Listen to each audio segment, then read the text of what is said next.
Okay, so what we're gonna do is we're gonna remove this surface texture here because that will start to end up on your metal, and we do wanna have them a little more soft so that the leather mallet does its job as a non-marking hammer.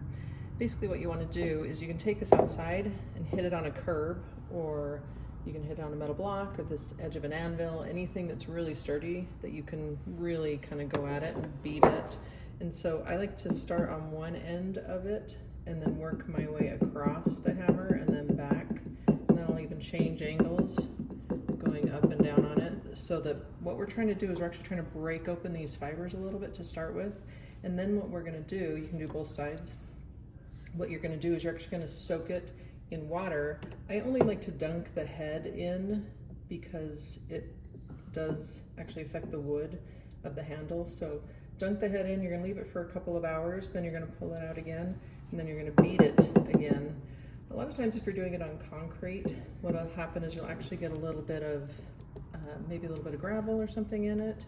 So at that point, you can take some sandpaper, and you wanna start off with a coarse grit. So this is a 220, and you're gonna just basically rub your hammer face across it to kind of open it up. I do also like to sand the edges as well, so that you're really getting into the fibers and you're helping it kind of fan out. You'll notice that these hammers actually kind of have a little bit of a rolled edge here from sanding and opening them up, and then they, as they soften, they open more.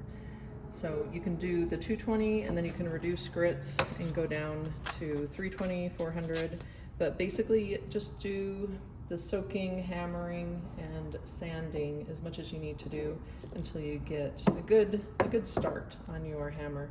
And these do take on their own personalities over the years, depending on if you're right-handed or left-handed, depending on what you're hammering. You can kind of see ours is a little off because of all the right-handed people in the studio.